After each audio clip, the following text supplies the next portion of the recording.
हाँ, आज हम कुसमुंडा माइन देखे, उनकी कंप्लीट ऑपरेशंस को देखा। कल मेरा गेवरा और दीपिका देखने का है और उसके बाद फिर रायगढ़ परिक्षेत्र का भी मैं दौरा करूँगा। तो ये मेरी योजनाएं हैं। आज कुछ देखा आपने, कुछ चीज़ पाया, लोगों को कुछ मोटिवेशन? देखिए, यहाँ की टीम पूरी तरह से एक कटिबद्ध है और प्रतिबद्ध है अपनी टारगेट के प्रति और अपनी योजनाओं के प्रति।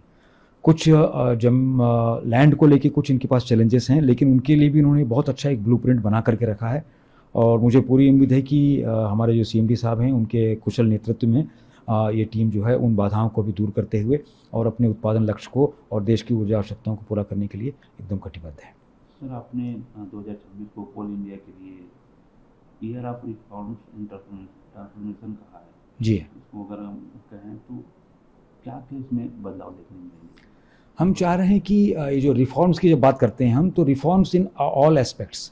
हम अपने ऑपरेशनल रिफॉर्म्स की करेंगे, हम अपने डेलीगेशंस की रिफॉर्म्स करेंगे, हम अपने ह्यूमन रिसोर्सेज के जो मेरे स्कीम्स हैं उसका हम करेंगे, मेरे जो प्रोक्यूरमेंट प्रोसीजर्स हैं उसमें हम रिफॉर्म्स करेंगे और हमारे कर्मचारियों के लिए जो डिफरेंट योजनाएं हैं उसमें हम रिफॉर्म्स लेके आएंगे। इस प्रकार से हमारा मतलब एक अच्छा खासा हमने एक एजेंडा तैयार किया हुआ है, उस पर काम चल भी रहा है।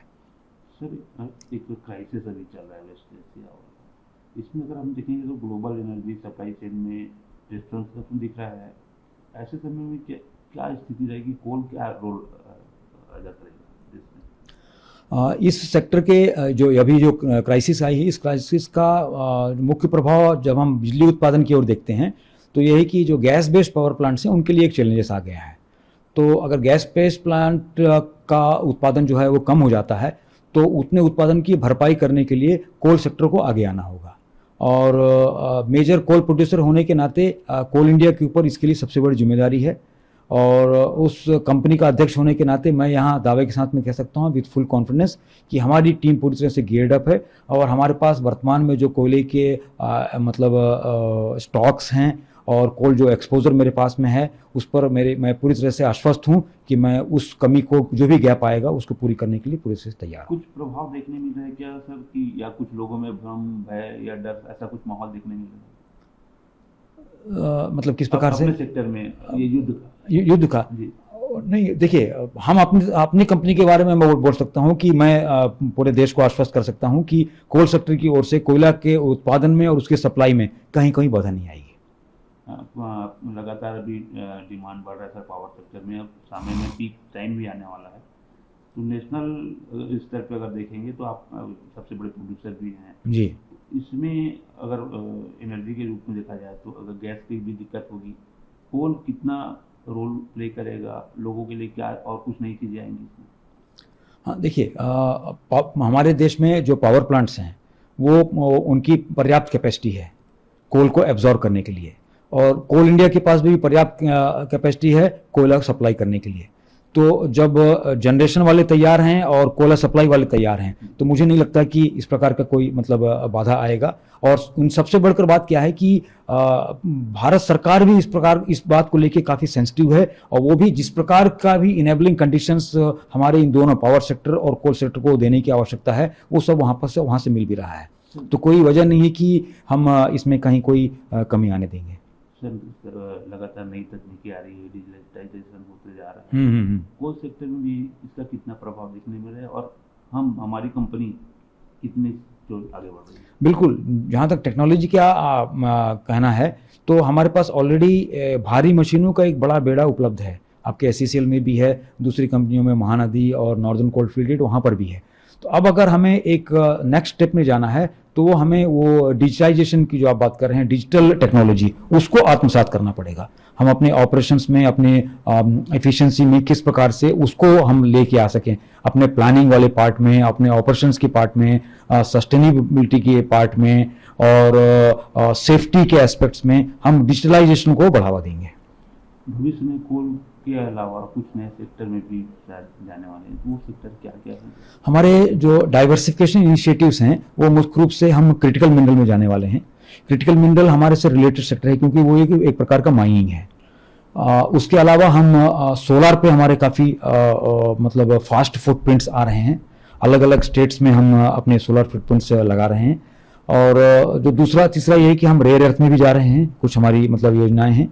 और इन सबसे बढ़कर क्या है कि हम गैसिफिकेशन, कोयले के आधार पर जो है गैस किस प्रकार से बनाई जाए, उसके लिए एक है पहला प्रोजेक्ट हमारा, उसका ग्राउंड ब्रेकिंग अभी काम चालू हो गया है उड़ीसा के लखनपुर में। और भविष्य में हमारी योजनाएं हैं कि हम महाराष्ट्र में और पश्चिम बंगाल में मतलब वहाँ पर भी हम इस प्रकार के जो इंडस्ट्रीज लगाएं कोल गैसिफिकेशन। सर एक चीज़ 2025-26 में प्रोडक्शन, ऑफटेक और ओवरबर्डन रिमूवल भी तीनों में अच्छी काम करते आए हैं। इसके अनुसार अगर स्ट्रॉन्ग परफॉर्मेंस के पीछे की अगर बात करें तो ऑपरेशनल ड्रिवन का ये मेन रोल रहा। हाँ देखिए, अभी हम एक ऐसी कंपनी बनने जा रहे हैं जहाँ पे हम उत्पादन तो करेंगे ही, साथ में हम कोयले की उपलब्धता भी देखेंगे। तो उपलब्धता जो है उत्पादन से ही आएगी, लेकिन हमारी अब जो कोर मेरा फोकस रहेगा वो हमारा फोकस ये रहेगा कि पावर सेक्टर को, ताप बिजली परियोजनाओं को और साथ साथ में एक अन्य उद्योगों को जिसमें कि स्टील इंडस्ट्री भी शामिल है, उनको हम जो है कोयले की पर्याप्त मात्रा उपलब्ध करवाएं।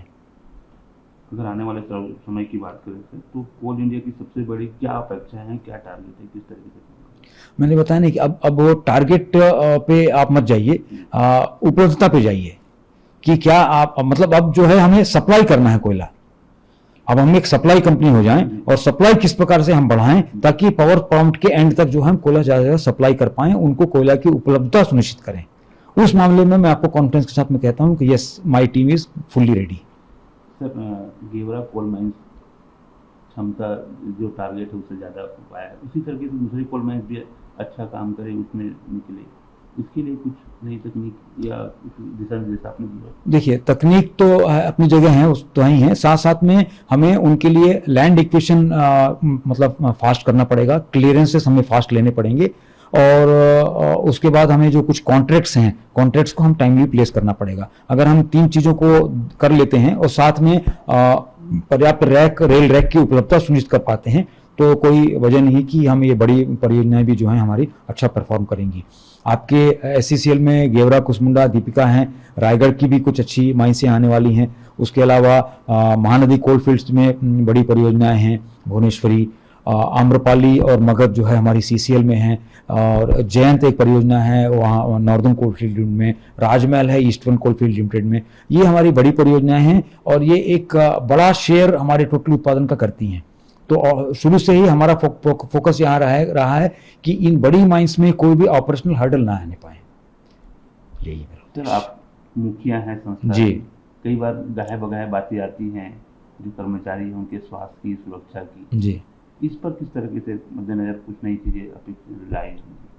देखिए अभी हम मतलब जितने भी हमारे मतलब अच्छे मात्रा में हॉस्पिटल्स हैं हमारे पास और डॉक्टरों की नियुक्ति हम समय समय पर करते जा रहे हैं। उसके अलावा जहाँ जहाँ पे जिस कंपनी में भी पैरामेडिकल स्टाफ की नियुक्ति का प्रश्न आया है तो हमने उसके लिए स्वीकृति प्रदान की है और सब्सिडीज में पैरामेडिकल स्टाफ की भी नियुक्ति हो रही है।